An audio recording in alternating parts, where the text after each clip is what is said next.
Uy. Este, bueno, Me dejé de ver. A ver. ¿están ahí? ¿Sí? Ah. Sí, pero no me veo. No, yo tampoco. A Solo ninguna te de las veo dos. a vos. ¿Eh? Solo te veo a vos. Pero bueno, por lo menos te veo. Está bien. Está bien. Estás El, solo en la pantalla. exacto, el que está mal soy yo. Em, Ahí apareció Faustino. ahí está Faustina. ¿Dónde estás? ¿En qué localidad? Estabas lejos vos, ¿no? Me acuerdo. ¿No era que venías de Pilar? A ver si recuerdo bien o mal. Yo sí de Pilar. ¿Viste? ¿Te acordás que me acordaba que Sí, tomabas el colectivo que si llegabas tarde venías de Pilar? En la otra materia. sí, sí. Ah.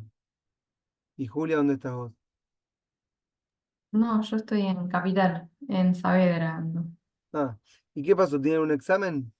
Mañana rendimos y la verdad que en realidad yo hablé por el grupo, a mí no me queda lejos, pero entiendo que hablamos y los chicos, o sea, Fausti vive ahí por ahí y todos los demás viven por ahí y tienen un montón de tiempo de viaje y estamos medio atrasados con la materia y todas esas horas de viaje las usamos para ¿Qué estudiar. materia es?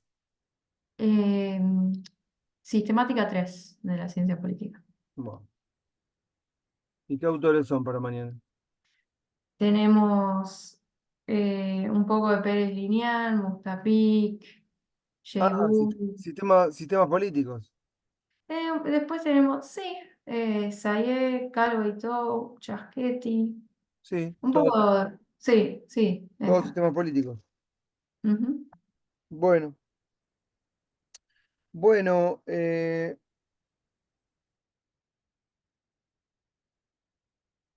esto es teoría política. No sé qué prefieren.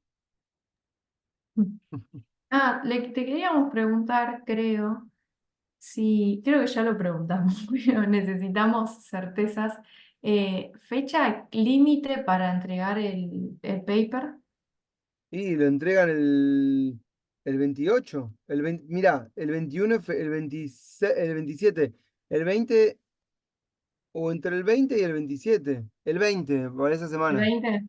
Ok, Y qué dale, feriado. no, no. ¿Sí? Buenísimo. Ah, perfecto. Dale, gracias. Es Ahí lo feriado el anoto. 20. 20, dale. 20. Bueno, yo les había dejado para leer lo mismo, no agregué nada. En realidad la clase de hoy sería un puente entre Gramsci y Schmitt, son los autores que estamos trabajando. Eh, la vez pasada, bueno, no me acuerdo dónde dejé, pero retomo y me gustaría ver por lo menos un par de conceptos del autor. Este, la vez pasada dejé, eh, la verdad que no me acuerdo, pero me interesaba que conociéramos el contexto en el cual estaba pensando el autor cuando pensó la obra, más allá de los conceptos que después sirvieron o trascendieron y que siguen sirviendo en la actualidad. Y lo que les había dicho la vez pasada era que el autor está pensando básicamente en la unificación italiana, pues se llamó El Risorgimiento. Piensa la política de los años 1870 a 1920. Ese es lo que tiene en la cabeza. No está pensando en nuestra sociedad actual. Lo que tiene de fascinante el autor es que sus conceptos sirven para pensar nuestra actualidad de hoy y, y lo que estaba pasando, ¿saben qué estaba pasando en esa época en Italia y en el mundo entre 1870 y 1920? ¿O no tienen idea de lo que estaba pasando? Pregunto para ver si están en Un tema. segundo que le voy a enviar a una compañera el link Sí, que me está preguntando. Ahí va. el link de la clase. Sí, no sé si está ¿No está pudiendo en el ver. chat? Sí, pero no sé por qué. No, está pidiendo el ID porque no le deja entrar desde el link. Ah, el ID. El ID. Esperen. No, eso lo tengo que saber yo. Sí, tendría que aparecer. 9, no, decirle No, 429, es, 109. No, Ah, ese es el, ese claro. es el, ese es el, No, no, es 876. exacto, 1474 ¿Se lo 2399. mandás, Juli, porfa? sí, un segundo, ¿me lo vuelven a dictar? Perdón. 876 Ujú. 1474 2399. Ok. ocho Y siete si le seis pide, uno cuatro siete cuatro dos tres nueve nueve. El Ok. sí, código, si le pide un código de acceso es 429109. 429109. Código acceso. Ok, bueno, ya lo mandé. igual, Espero que funcione. si no le funcionó, bueno, lo pruebo.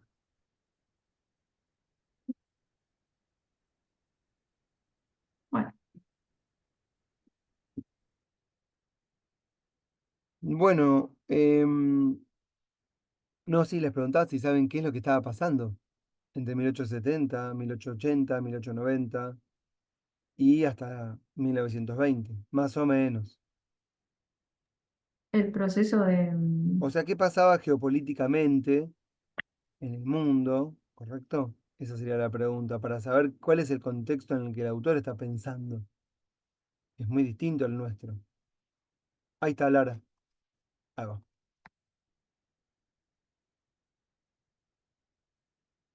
¿Saben o no? No tienen ni idea de lo que pasaba.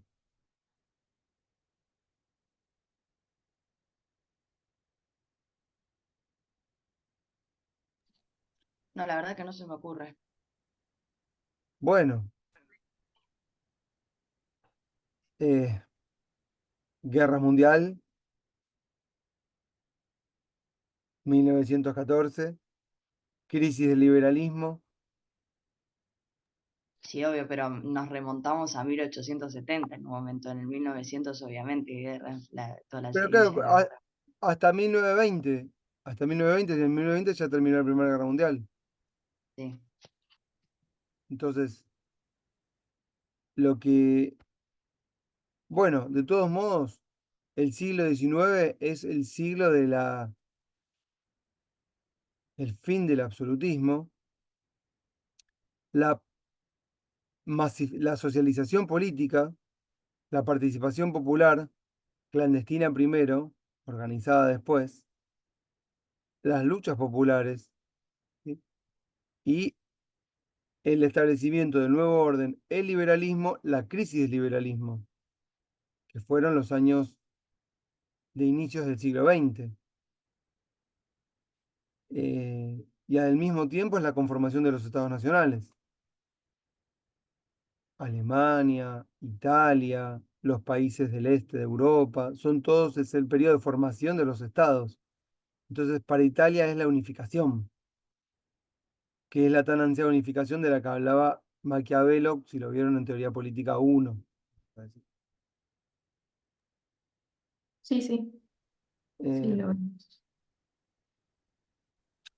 el marxismo también es fundamental en este periodo como ideología de organización de las masas,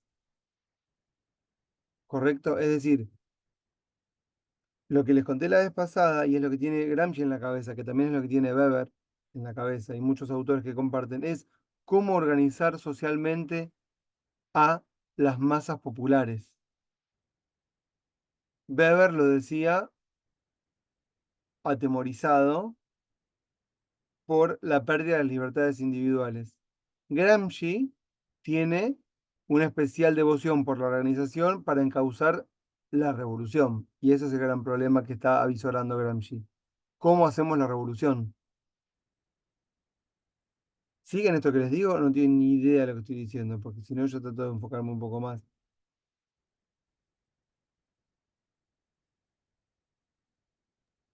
No, sí, sí, lo seguimos. Bueno, yo lo sigo. O sea, lo que está pasando es que toda la sociedad se politizó, porque se politizó significa se interesa por lo que pasa, vamos a decir. Está alfabetizada, está en fábricas, los campesinos se juntan, hay juntadas, vamos a decir.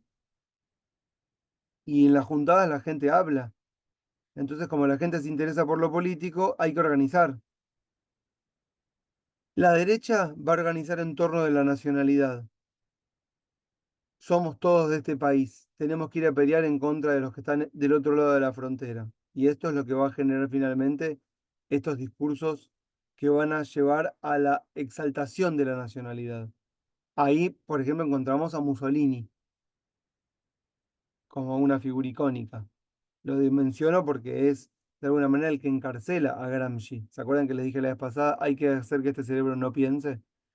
Y el marxismo tiene como misión fundamental organizar a las masas, pero darles el sentido de clase, es decir, una subjetividad de clase, o lo que Marx decía, conciencia de clase.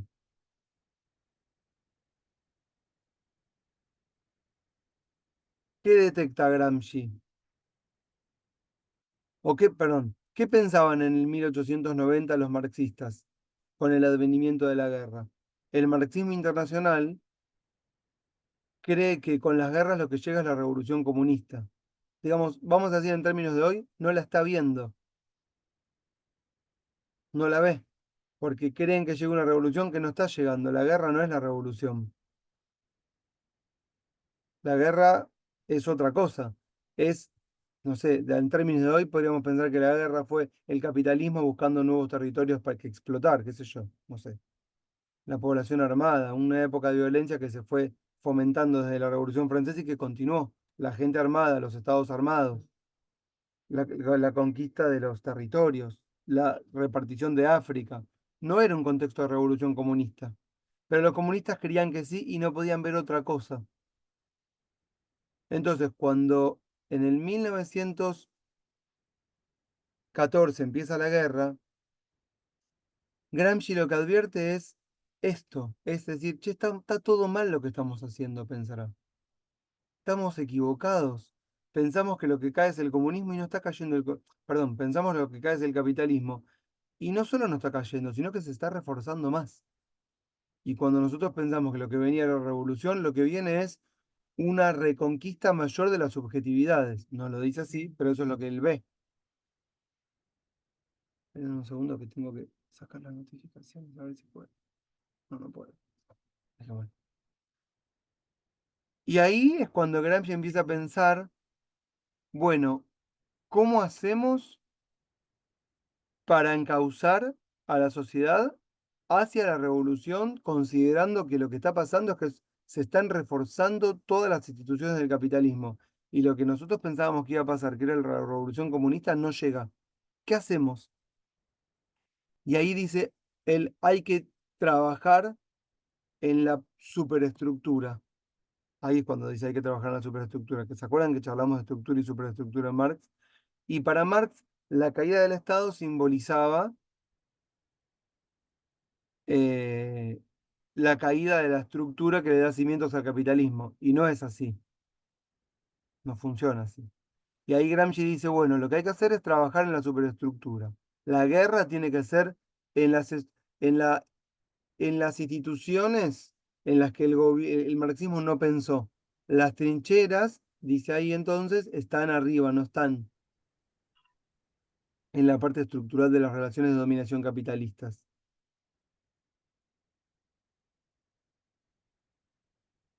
Yo si están ahí, gracias Julia, las demás, si quieren poner la cámara, espectacular, porque si no estoy como solo. Hola Juliana, ¿cómo estás? Em, Buenas.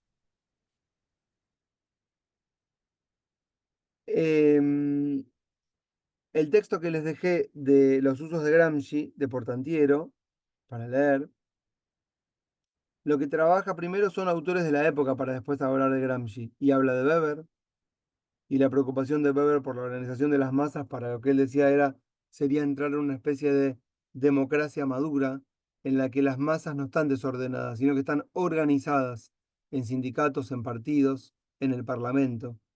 Porque lo que mayor temor temía era Weber a masas desorganizadas. Entonces dice, para que esto no pase, Necesitamos instituciones maduras que organicen colectivamente el desorden social. Y del otro lado, lo que cuenta Portantiero en el texto es, bueno, y están las interpretaciones marxistas de lo que está pasando. Y esas interpretaciones las va desarrollando en el texto Portantiero y dice, bueno, por un lado está la Revolución Rusa, por otro lado está la Internacional Comunista, por otro lado están los autores revisionistas del marxismo, que dicen, estamos bien con lo conseguido, sigamos por acá, abandonemos la revolución. Y el texto de Portantiero es interesante porque va planteando todas las posturas que existían en la época y dónde entra Gramsci en ese debate. Y dice, no, está todo mal. Está todo mal lo que dice Rusia, está todo mal lo que dice, en lo que dicen los alemanes, está todo mal lo que dicen este, los revisionistas, está todo mal lo que dice el capitalismo, la pelea es por acá. Y ahí dice, bueno, ¿qué tenemos que lograr? Dice Gramsci. Bueno, tenemos que lograr concientización arriba. Si queremos hacer una revolución abajo, hay que concientizar arriba. Y ahí es donde empieza a hablar de hegemonía. ¿Y qué sería hegemonía? Una clase dominante que también es dirigente, que cuenta con intelectuales y que trabajan en las mentalidades o en las subjetividades humanas. Estoy trabajando en palabras de hoy. Es decir, tiene que haber una correspondencia entre lo que se piensa arriba, que sería la superestructura, y lo que se hace abajo, que sería la estructura. Un convencimiento por parte de los trabajadores y los campesinos, en Gramsci, por parte del capitalismo de que lo que hacen está bien, y por parte del comunismo, para Gramsci, de lo que hacen está mal y que deberían pasar a hacer otra cosa. Pero a fin de cuentas, ¿de qué nos habla Gramsci? De que hay que trabajar en la subjetividad, de que la revolución no se logra diciendo tiremos las máquinas. Y él empieza a ver, Gramsci, que entonces es más importante trabajar en el plan de estudio, trabajar en las fábricas, trabajar en la escuela, trabajar en lo que Foucault va a llamar los lugares de encierro. ¿Trabajar qué cosa? Bueno, lo que se enseña, lo que se explica, lo que se reza. ¿Comprenden? Y entonces, para que haya hegemonía, dice Gramsci, tiene que haber entonces una correspondencia entre lo que sería la dirección política y la dirección cultural, entre la política de arriba y la economía de abajo. Cuando eso se da, cuando esa correspondencia existe, dice Gramsci, lo que tenemos es un bloque histórico de hegemonía. Y cuando esa correspondencia no se da, hay una crisis de hegemonía. ¿Siguieron todo esto que estoy diciendo? Esto lo dijo en su momento Gramsci, pensando, lo dije la vez pasada, pero lo vuelvo a repetir, en los 4 sectores que él veía, o 5, que veía en Italia en su época. Hablamos la vez pasada de que Italia está dividida entre norte y sur. Un norte rico industrial y un sur pobre, campesino. Nos sirve a nosotros también para pensar nuestra actualidad, porque tenemos campo y tenemos industria. ¿Sí? El norte rico industrial tiene sectores industriales dirigentes y sectores trabajadores organizados en sindicatos. El sur tiene campesinos y tiene patrones de estancia. Eso lo dijo en los términos de Argentina. Y además dice hay sectores urbanos, dice Gramsci, que son los más difíciles de convencer, porque tienen aspiraciones a ser como aquellos que los dominan. Sería un poco como la clase media o de lo que va a hablar Jaureche, no sé si lo tiene el autor. Y medio que Gramsci ahí anticipa todo y dice, tenemos que trabajar en la mentalidad de los campesinos y de los obreros y convencerlos de que si queremos hacer la revolución tienen que trabajar como clases en sí. De acá va a venir el concepto de desclasado. No sé si alguna vez lo escucharon. El empleado que trabaja para el patrón y que no tiene conciencia de clase y que termina perjudicando a los propios trabajadores a los que debería representar. Con toda esta problemática se enfrenta Gramsci. Y él dice, Si no laburamos en el campo de la hegemonía y no trabajamos el espacio cultural, la revolución no va a llegar. La revolución no es la guerra, la revolución no fue el 48, ni fueron los años 1890 y 1880-90. Todas las revoluciones comunistas fracasaron.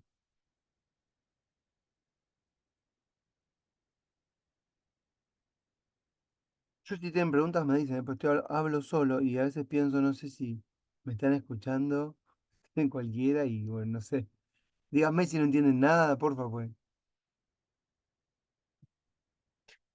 ¿Y quién es para trabajar todos los conceptos del autor? ¿Quiénes son los encargados, dice Gramsci, de elaborar todo esto de la subjetividad humana? ¿Quiénes son los que tienen a cargo hacer este trabajo? Porque finalmente él es un intelectual que no solamente piensa, sino que es un intelectual de la praxis y por eso lo ponen preso y va a vivir preso toda su vida, hasta 1935, en donde sale de la cárcel pero ya muy enfermo y 2 años después muere. ¿Quién es el encargado, dice él, de llevar esta revolución adelante o de convencer a las masas para trabajar en el plano de la subjetividad? ¿Se imaginan? Igual lo mencionamos en la clase pasada.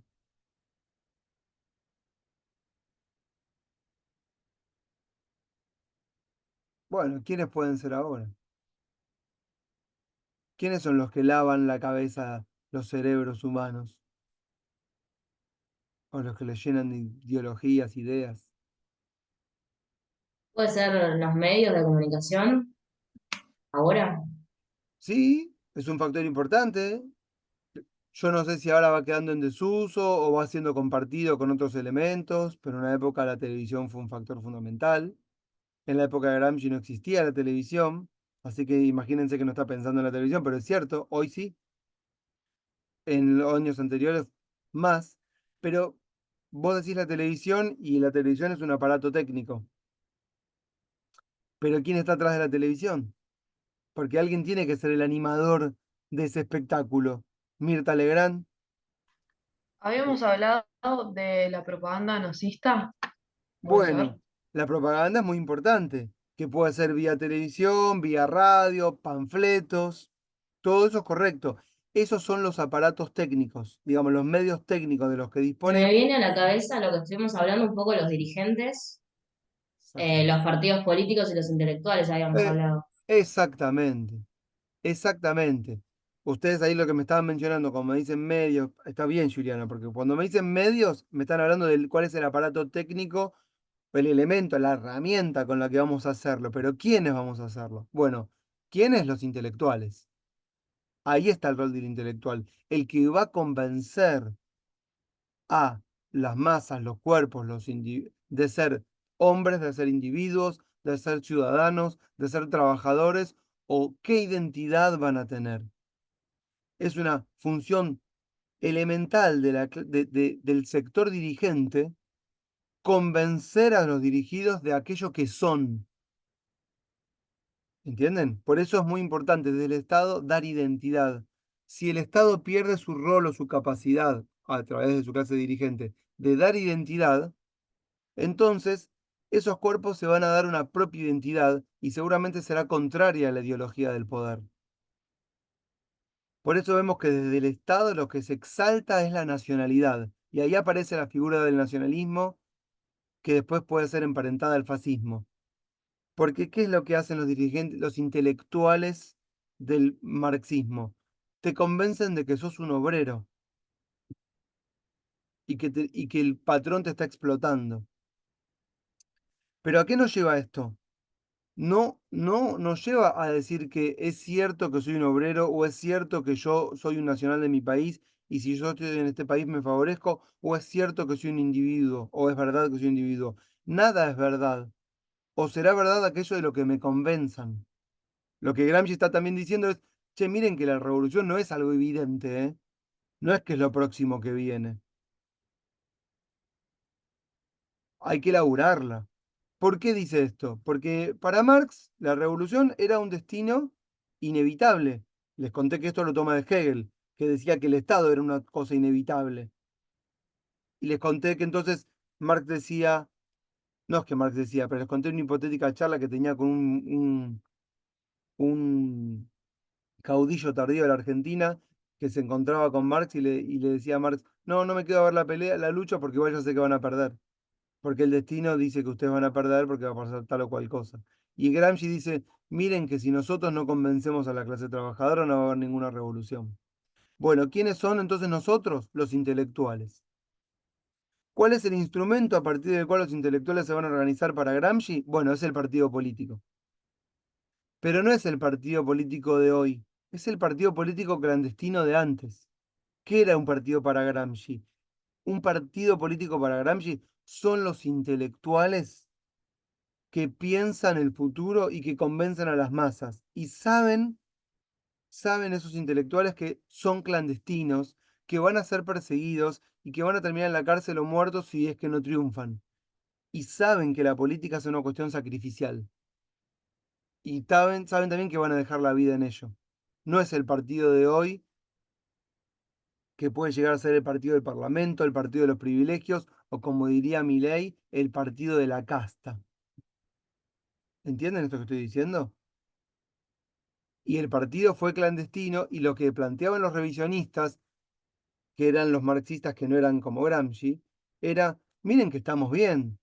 Uno famoso se llamó Bernstein, que era un socialista alemán que decía, che, estamos bien así, al pedo de la revolución. Y Gramsci decía que no, que había que seguir por el camino de la revolución, pero que había que elaborarla. Mm, em,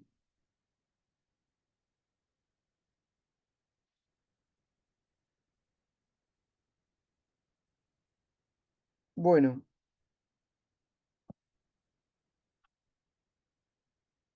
estoy leyendo algunas cositas del texto. El texto de Portantiero va en la parte de Gramsci, empieza en el punto 6 en la página 49. Ahí va a hablar el autor, le pongo nombre porque no lo dije, de las dos grandes teorías de Gramsci. Una sería la teoría de la hegemonía, que sería esta correspondencia entre dirigentes y dirigidos, ¿sí? Y la teoría de la crisis. ¿Qué sería la teoría de la crisis? Bueno, cuando no hay correspondencia entre estructura y superestructura. Cuando entran en contradicción porque, dice Gramsci, va a haber un momento, nunca pasó, en el que las clases sociales en la superestructura se van a dar cuenta de que lo que está en la base está mal. Los sectores dominantes en el mercado no son dirigentes en la estructura, en la superestructura social y cultural. Gramsci es el autor que va a elaborar, entonces, diciendo esto, esta distinción entre sectores dominantes y sectores dirigentes.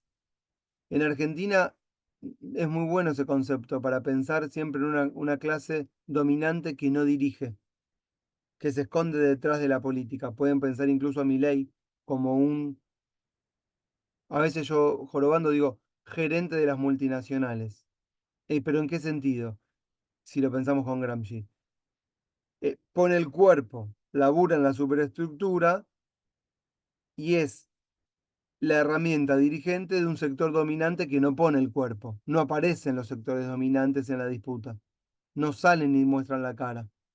¿Entienden lo que digo? No es que aparece el grupo Techín, el grupo Pérez Compán, Arcor, Pagani, Bulgeroni, no aparecen. Eurnequian, no están. ¿Y qué es lo que está? ¿Qué es lo que aparece en el campo de la política? Aparece el oficialismo y la oposición. ¿Pero es el poder real? ¿Qué diría el marxismo? El marxismo diría que no es el poder real. El poder real no se muestra.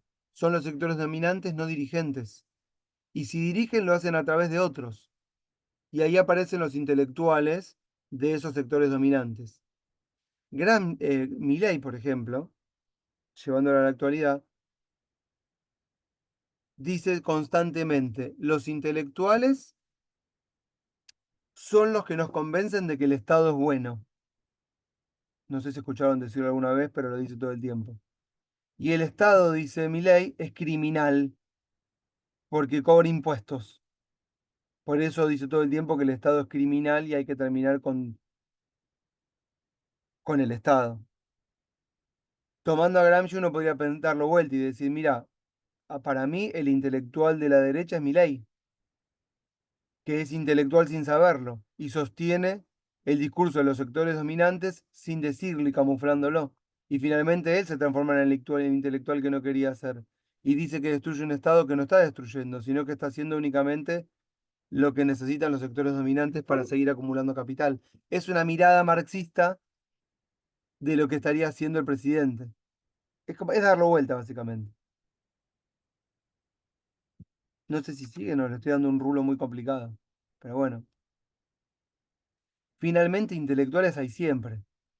Intelectuales de todos los campos. Ustedes, en la formación que van teniendo, es la formación intelectual. En eso se convierten. Porque son ustedes, finalmente, las que terminan diciendo quiénes somos, hacia dónde vamos. ¿Comprenden? Bueno, yo así lo veo. Y más allá de que yo acá explique al autor, lo que hacen muchos no es yo acá explicamos al autor, pero otros no lo explican, lo aplican a través de las herramientas o los dispositivos con los que se cuentan. Entonces tenemos intelectuales trabajando en la justicia, intelectuales trabajando en los medios, intelectuales trabajando en redes, intelectuales trabajando en empresas. ¿Haciendo qué cosa? Reproduciendo relaciones de dominación.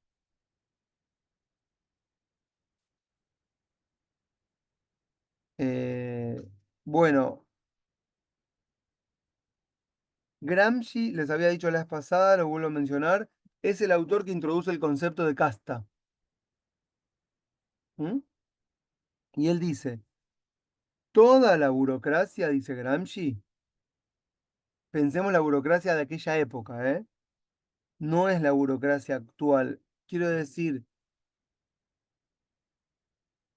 Gramsci, voy a decir esto, Gramsci ve que la derecha, el capitalismo se organizó súper bien y que cuenta con un aparato técnico que es la policía, que es, que son las instituciones del Estado finalmente, que están a disposición del poder y que viven una vida privilegiada en algún sentido y no quieren cambiar nada. Y Gramsci dice, toda esa burocracia se transformó en la casta, que está a disposición de los sectores dominantes. ¿Sí? Y entonces el personal dirigente, la policía, todo eso es aquello que o hay que subjetivar de otra forma o hay que desterrar, si queremos terminar con el Estado capitalista. Pero de ahí queda el concepto de casta.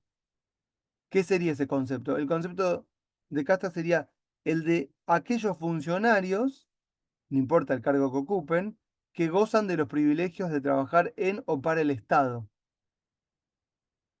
Podrían pensar que es la política, los partidos, los sindicatos, los gremios, las asociaciones empresariales, los colegios de médicos, de abogados, de arquitectos, o en lo que se ha transformado ahora finalmente.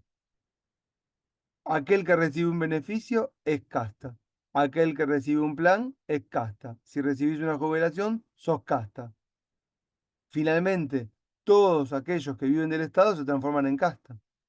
Y es interesante porque plantea al presidente, ¿qué cosa? Lo plantea en el lugar de representación de aquellos a los que el Estado les dio la espalda. Y eso lo podemos ver, por ejemplo, en el momento en que el gobierno anterior no les hablaba.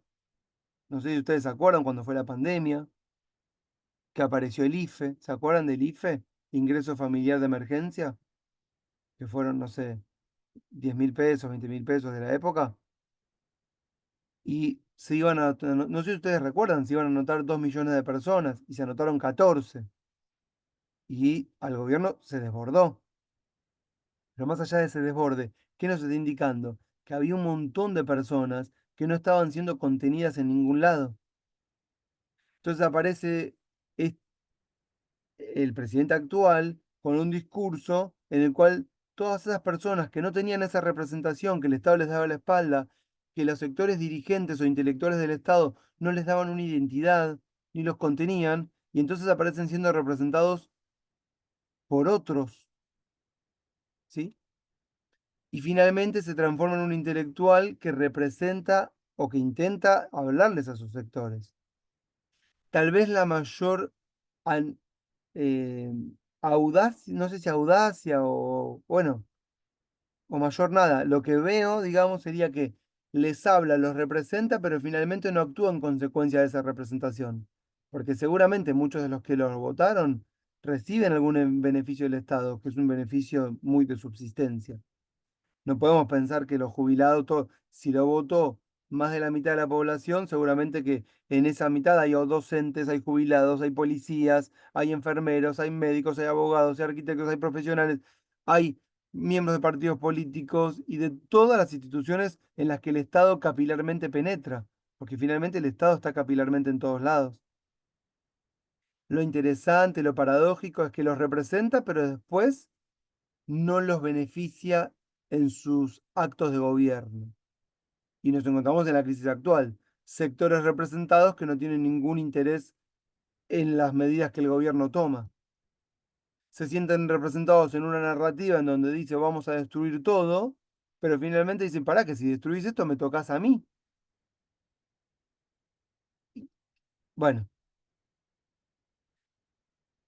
no me quiero ir de tema. Solamente pensar que las herramientas que Gramsci nos da nos sirven para pensar todo esto, porque finalmente vuelvo a hacer otro giro y digo, bueno, tiene que aparecer un nuevo sector intelectual, olvídense ya del marxismo y la revolución, un sector intelectual que logre articular un discurso, logre articular una narrativa en la cual muchas y muchos se sientan representados otra vez y los convenzan de algo y les den una nueva subjetividad. Nosotros somos esto. Vamos hacia este lugar, tenemos que lograrlo. Y ahí puede darse otra vez, pensándolo todo el tiempo, ahora sí digo, en términos gramscianos, una crisis hegemónica en la cual una subjetividad en un lugar no se corresponda con una clase dominante en otro lugar. Si todos trabajamos para el capital está garantizado, pero si todos elaboramos narrativas en las que el capital se ve cuestionado, ahí podría aparecer una crisis. Por ejemplo, una buena narrativa sería terminemos con la riqueza. Entonces, ¿qué plantearía un terminemos con la riqueza? Bueno, plantearía de verdad un discurso revolucionario en donde los ricos están de un lado y los no ricos, si no los queremos llamar pobres, están del otro lado. Y eso podría ser una bandera, por ejemplo, pensándolo, que agrupe a muchos. Y eso sería pensarlo en términos gramscianos. ¿Y quiénes estarían a cargo? Los intelectuales. Sigo un poquito más con Gramsci. Gramsci decía que el partido político era la herramienta, ¿correcto? Y él la va a mencionar como el príncipe moderno a ese partido político. ¿Por qué? Porque Maquiavelo, que es italiano, escribe El Príncipe en el periodo de unificación italiana, ¿correcto? De intento de unificación, en donde le dice, o, bueno, no importa lo que hace Maquiavelo, acá no lo vamos a mencionar, tal vez ya lo estudiaron. La gran preocupación era la unificación, y la gran preocupación de Gramsci es la unificación de Italia, pero de los sectores populares de Italia para la revolución. Entonces él dice, bueno, ¿quién es el toma la figura del príncipe de Maquiavelo para decir, ¿y quién es el príncipe hoy?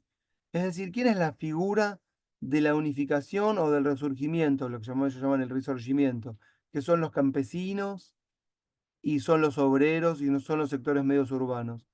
Bueno, es el partido político, que es el nuevo príncipe.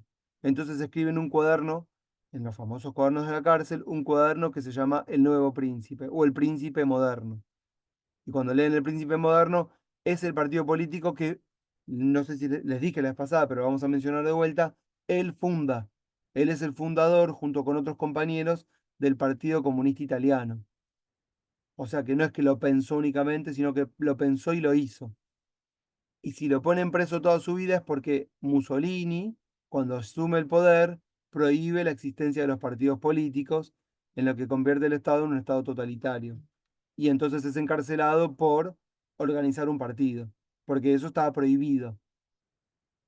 Lo digo esto también para que sepan que eso no es democrático y que sepamos qué importante que es la democracia. ¿Siguieron todo esto que estoy diciendo más o menos? Sí, sí. Muere Gramsci el 27 de abril de 1937. Ya estaba liberado desde el 35, pero estaba muy, muy enfermo. Y les había contado que toda la producción son 5 años, entre 1930 y 1935, más o menos, que escribe como 30 cuadernos. Y ahí habla de todo esto que les estoy contando. Bueno,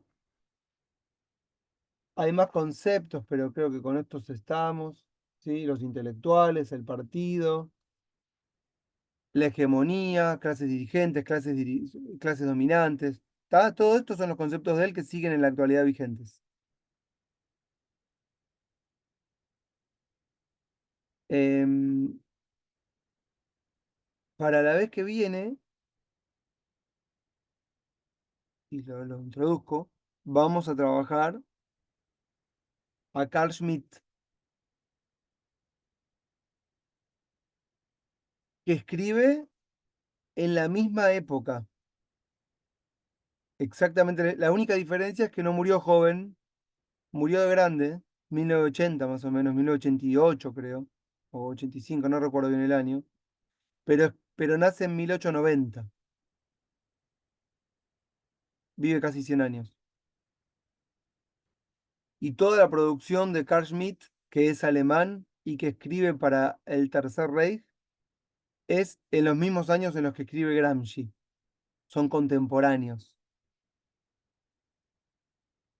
Es interesante este autor porque va a pensar el mismo contexto, pero desde otro lugar.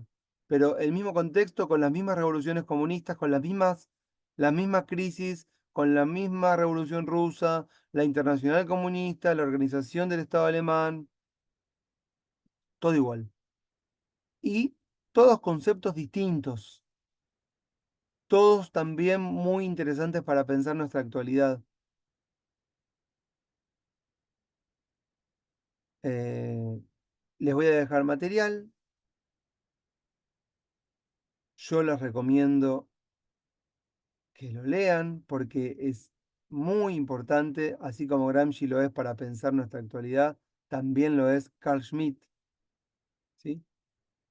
Y les sirve después para toda la vida, para pensar las cosas que pasan, mismo para la materia que tienen que les viene ahora con el examen y que piensan los partidos y qué sé yo, y dicen, bueno, ¿y qué es todo esto que estamos diciendo? Bueno, todo esto que estamos diciendo con, eh, ¿cómo se llaman los autores que me mencionaron? Bueno, los que me mencionaron recién, hay Chaschetti, esto, no sé, Pérez Liñán, Lipsen, Rocan, bueno, todos estos. Linz, ¿qué es todo esto? Bueno, para todo esto, yo ya se los digo, para Schmitt todo esto es la política. Y nos hace pensar Schmitt la política, ya les digo, si quieren anótenlo como para dejárselo con 2 puntos, la política, lo político, dos cosas distintas. Una cosa es la política y otra cosa es lo político. Cuando hacemos ciencia política en la facultad, estamos trabajando la política, la materia que viene a continuación. Y lo político, para Schmitt, el momento en donde se pudre todo. ¿Y eso en qué momento del análisis entra en la materia que sigue de la sistemática de la política? No entra en ningún lado. Lo político es el momento en donde se pudre todo y eso no me encaja acá. ¿Y cómo pensamos eso? Lo pensamos con teoría. No hay partidos, no hay mayorías, no hay instituciones, no hay formaciones de gobierno. Hay gente en la calle porque se pudrió todo. Eso es lo político, eso se lo vamos a pensar con Schmitt. Y además es un autor que nos va a introducir también al pensamiento biopolítico, porque nos va a hablar de la soberanía, del orden, del soberano. ¿Está bien? Y para hacer el puente, también el autor está pensando en las masas, en la organización de las masas, en la organización social, en la democracia, pero vista no como lo ven los marxistas, ni tampoco la democracia como la democracia liberal. La democracia es un líder y las masas, va a decir. La democracia no son los sindicatos ni el partido. Entonces, ¿en qué se emparenta con Gramsci? Son autores de la crisis del liberalismo. Cuando pregunté qué pasaba entre 1880 y 1920, la crisis del liberalismo. Estos autores son autores de la crisis del liberalismo, donde ven que el liberalismo, las ideas que se pensaron en la Revolución Francesa, no sirven para nada. El parlamento no funciona. Todo bien con el parlamento y la formación de los gobiernos, pero la crisis está en otro lado. La gente no tiene para comer. ¿Qué hacemos con eso? Esa es la crisis del liberalismo. Y tanto Gramsci como Schmitt como Hannah Arendt son autores, y Weber también, que piensan esto. La diferencia con Weber es que pensó cómo salvar esto y no lo pudo salvar. Eso fue Weimar, la República de Weimar. Un intento por salvar el liberalismo. Fracasó. Lo que triunfó fue el nazismo. Y ahí está Schmitt. Lo que fracasó fue la revolución comunista. Y ahí estaba Gramsci intentando hacerla, pero no funcionó. Bueno, les dejo después material para todo esto de Schmidt. Bueno, y con toda esta ensalada tienen que hacer el trabajo, más todo lo que venimos viendo con las clases anteriores con Ale. ¿Está bien? ¿Estamos? No les doy más porque se cansan, yo ya sé, pero creo que con esto fue un montón. Profe, pregunta. No sé si las chicas te habrán preguntado ya por el trabajo. Ya preguntaron. Ya preguntaron y Es la única pregunta que hacen, el trabajo. es que estamos muy pasados de cosas. Y bueno, ¿qué quiere que te diga? No Empezamos en cambió el la 10. fecha, si es la misma. Sí, no sé, El el 15 20 sería. dijimos. La semana que viene, la otra. Ya vayan pensando No, lo que tienen que hacer. creo que dijimos, o sea, como preguntamos antes, aproximadamente el 20. Sí. Vale. No es que esto lo hacen de un día para otro, o sea, tienen que pensar un rato, leer. Sin lectura las ideas no llegan así como por iluminación, no es con un chip que les encajan la información en la cabeza, no funciona así. ¿Listo? ¿Quieren preguntarme algo más? Yo te puedo hacer una consulta, Sí, porque el 20 es viernes feriado. el 20, sí, Sí, viernes feriado. el jueves creo que es feriado también. Ok. ¿Nos podemos estirar 2 días más Sí, para la entrega? Gracias, porque los dos días hábiles que hay tenemos 2 parciales, un día cada uno. Y no te quiero hacer cualquier cosa, así que seguro, ya te aviso, me voy a demorar 1 o 2 días más para la entrega. hagan un trabajo consistente. Claro, por eso. Y Donde haciéndote la desapurada, te voy a hacer cualquier cosa. Claro, pero por eso tienen que ir leyendo de antes, porque yo lo que les quiero decir es, no en la escritura, la lectura previa, porque después la escritura sale sola con la lectura. Si leen, se les ocurren 400.000 ideas, pero si no leen no cae ninguna idea. Total. Sí, ¿Estamos? gracias. Bueno, no de nada. 10. Nos vemos jueves que viene. Nos vemos Dale, nos jueves. vemos. Que anden bien. Gracias.